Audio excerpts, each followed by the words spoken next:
Hello. Many of you have been wondering where I've been.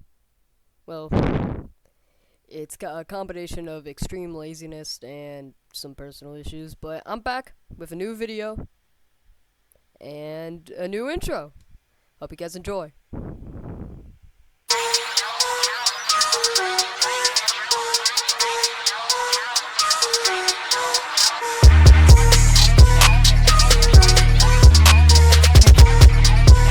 What's going on, guys? Hope you guys like that I'm back, and this is EtzioYT speaking. And I've recently saw the performance of my Smash Bros video. Jesus Christ, I got so many views. Just keep in mind, 80 views on a regular video is a lot for me. So thank you guys for the support, and I think I might know why you guys like the Mario Kart video. Is it because of the hundreds of hours that I put in to make it quality? No. What are you, stupid?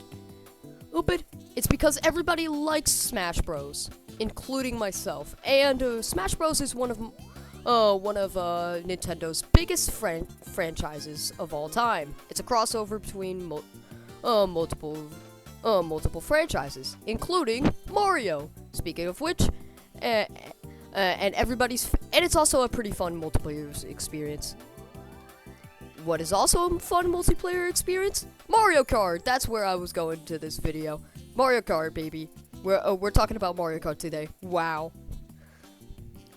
Today we're gonna be ranking every single Mario Kart, but I gotta go over some ground rules. I'm not gonna be ranking Tour or the arcade games or that one VR game. Only the ones that release on consoles and handhelds. I'll also be lumping Mario Kart 8 and 8 Deluxe together, as I think they are similar enough to warrant this. Anyway, with that said, let's go. Starting off this list, we got Super Mario Kart, the one that started it all. The best game of 1992. The only super thing about this game is that it's super rough. Let's start off with the positives. This was the first game, so yeah, that's without this game we would have gotten greats like the ones you're gonna see on this list. And the graphics are pretty nice. That's it. Now for my complaints. Number 1, cheating AI. Some AI characters can use special items, and boy is it cheap. The worst case is the Mario Bros, because they have stars and they will spam them to Kingdom Come. And they will, 2, wonky controls. They just aren't that great, especially when drifting. Most early Mario Karts have this drift, and it just ain't great. This was just a regular case of first game syndrome.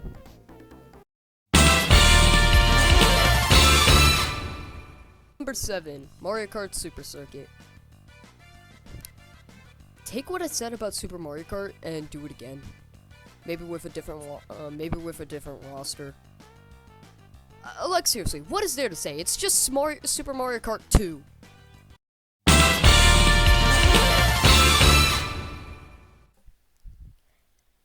And now we got Nathaniel Bandy's favorite Mario Kart, 64.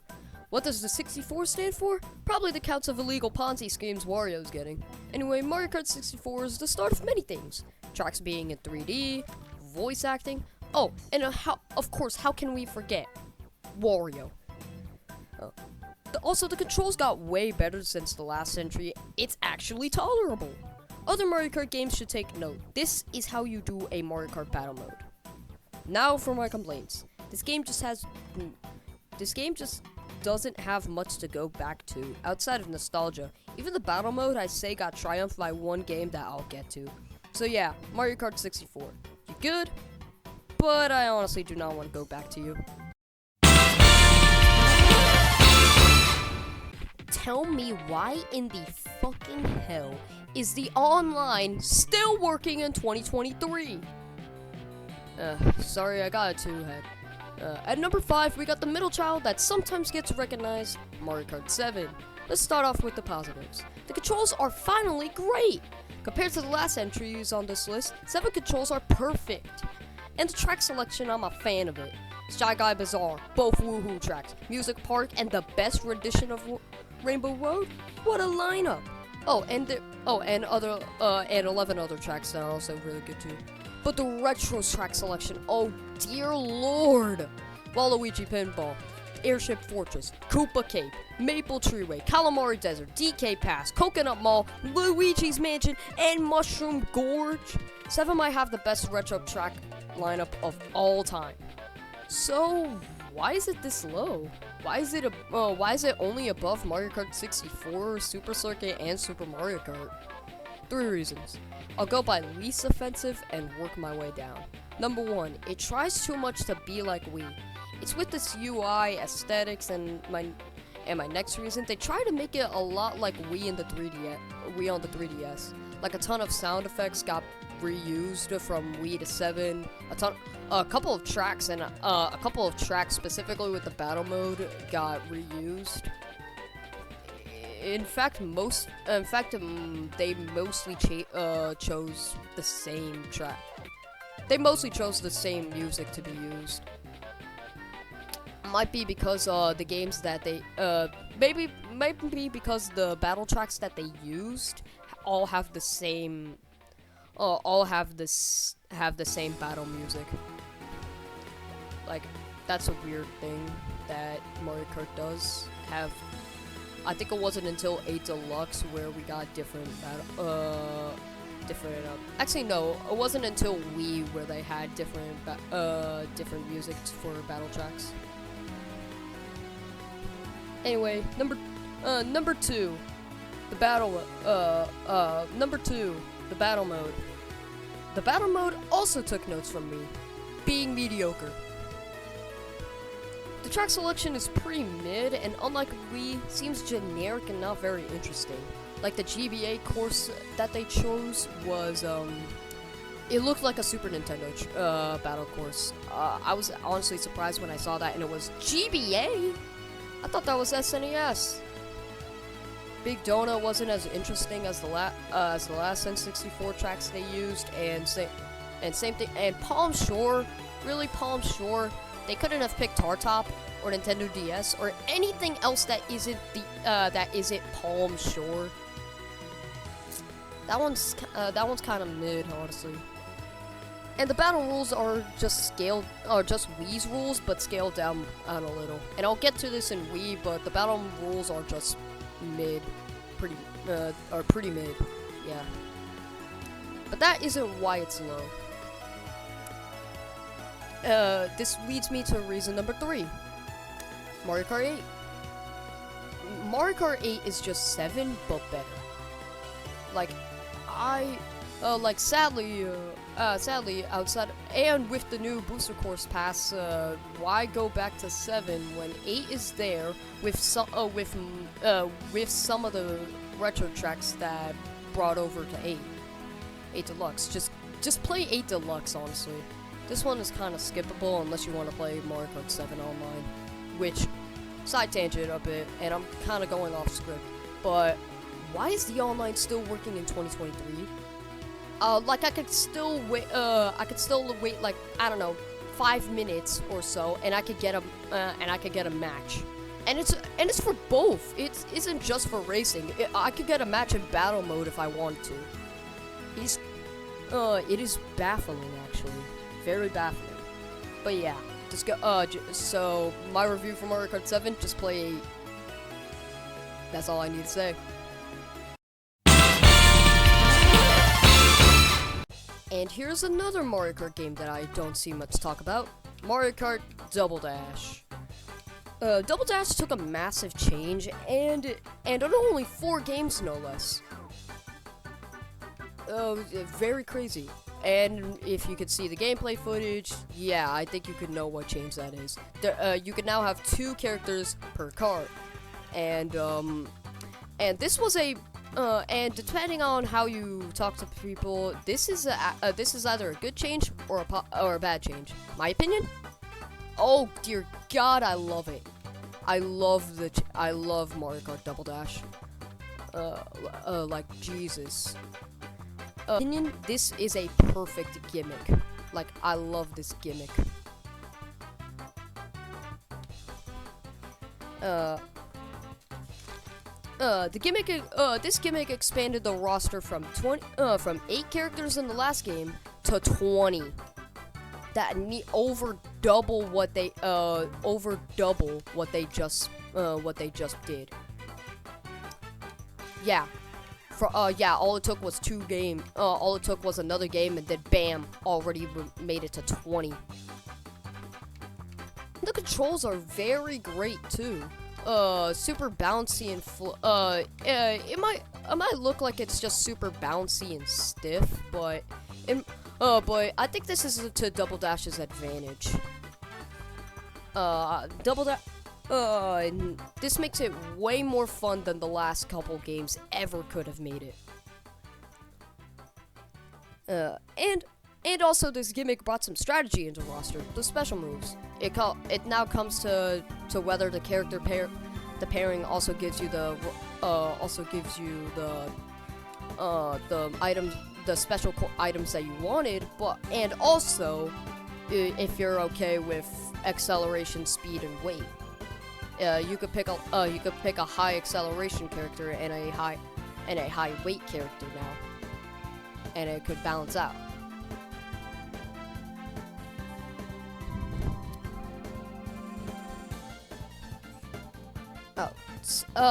Sounds like I'm also praising this game a lot. So why is it only at number 4?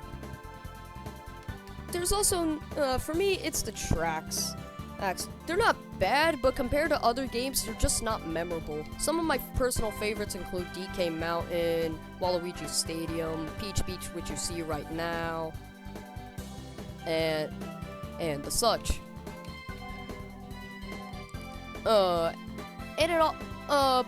I think that's mainly just due to the music. Double Dash's OST is pretty great, pretty fun and bouncy. Some of my favorites, except for one that you'll probably see later on in this video.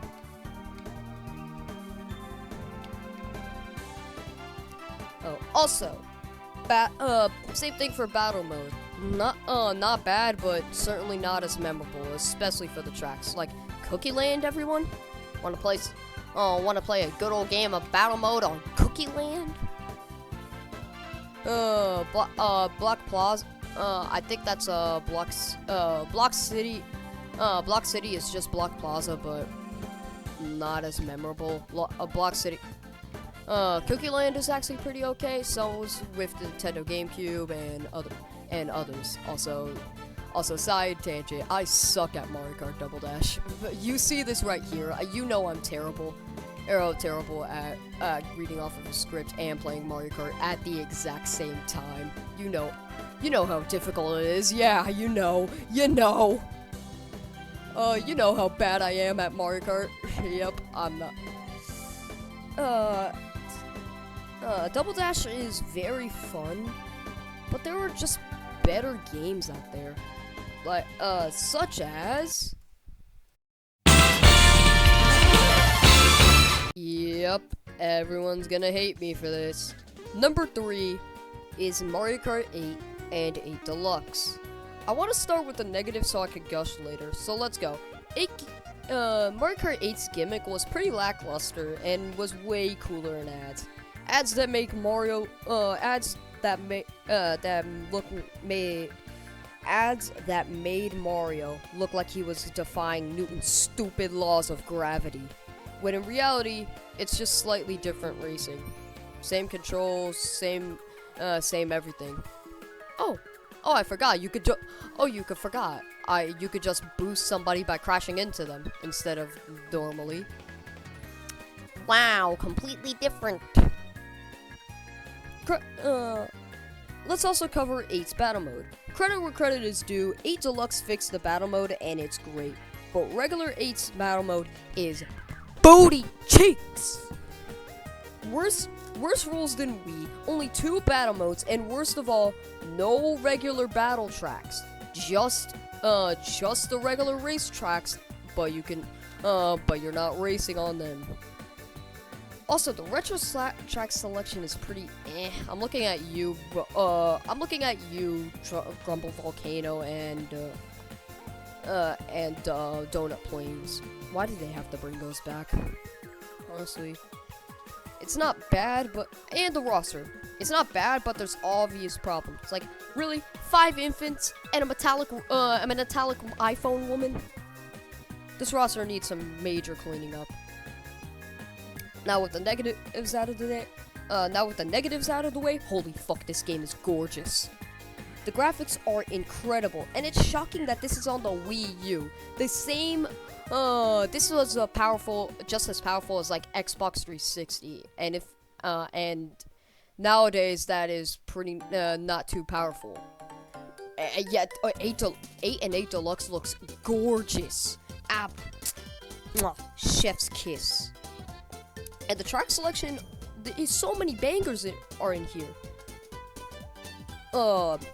Electrodome, Mount Wario, both F-Zero tracks, Excite Bike, Cloud Top Cruise, and so much more that I probably forgot about.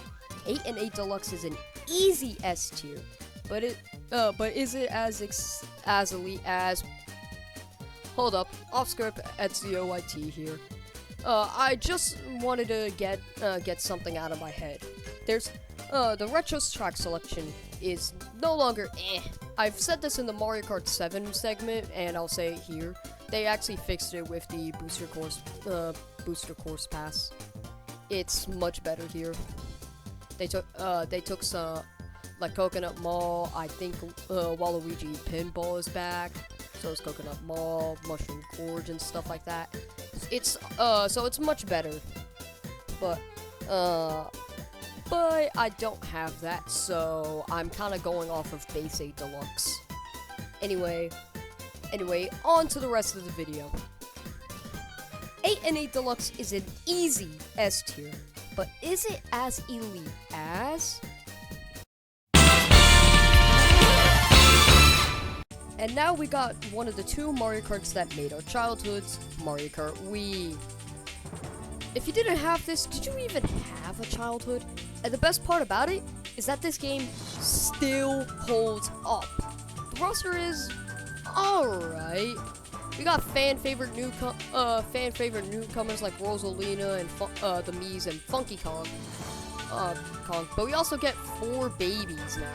This was also the introductions of bikes in Mario Kart, and it was good in Wii at least. In 8 it was pretty meh. It was mid.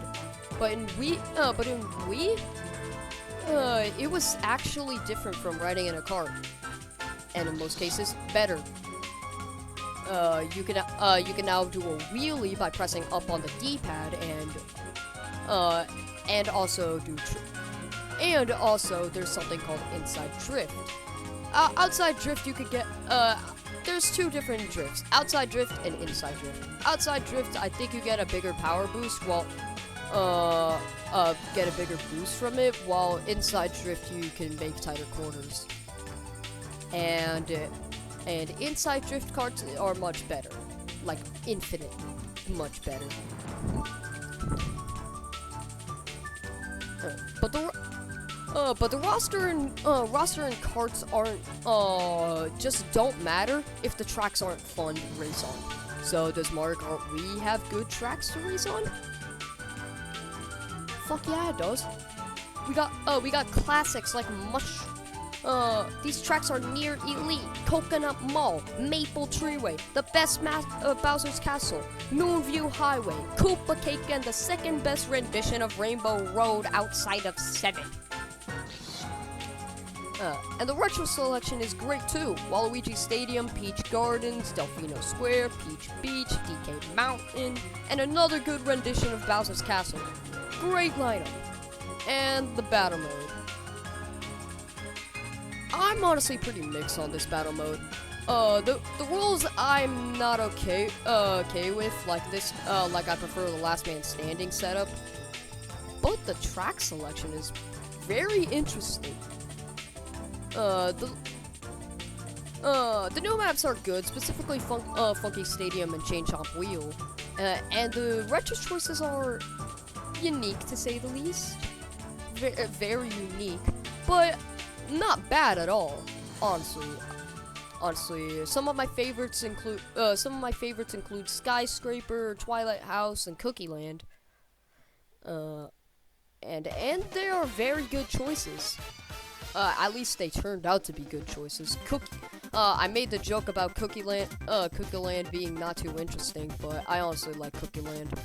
Cookie Land is great. We love Cookie Land.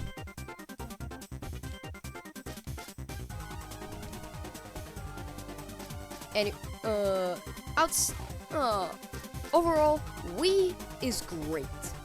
Outstanding, even. But my personal bias towards number one will always put Wii this low. And what is number one? Well,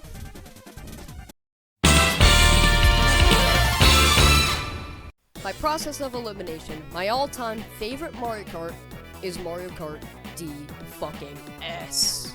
Why Mario Kart DS? Why the bias? Well, DS is the first Mario Kart I've played with Wii coming slightly after, which I didn't play as much. The losing music scarred me as a child. I was a fucking dumb 4-year-old, don't judge me. Anyway, DS. The controls, in my opinion, are the best in Mario Kart history. It's similar to the modern games, but with the slight difference being drifting, aka you can chain drifts. We call this snaking. And some people despise it, some people like it. Me?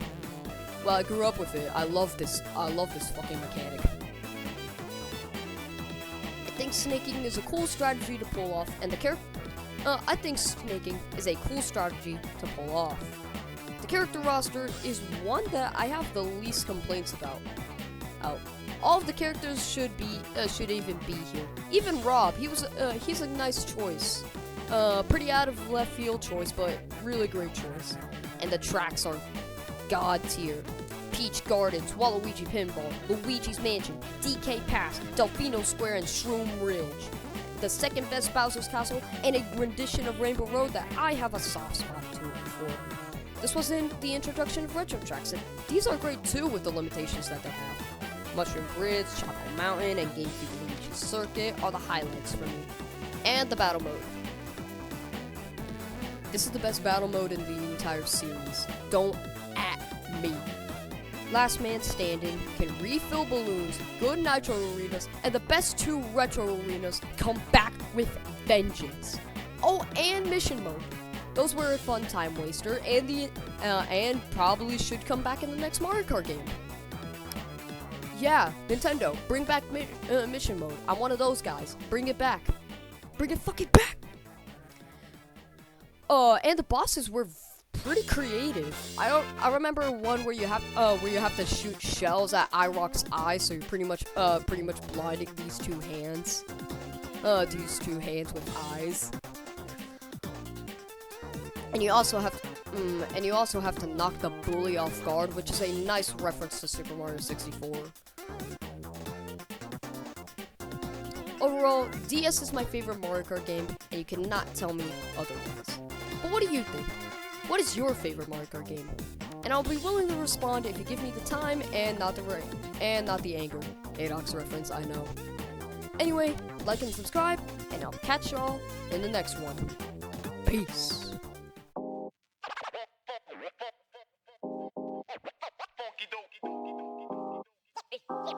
Music Vibe.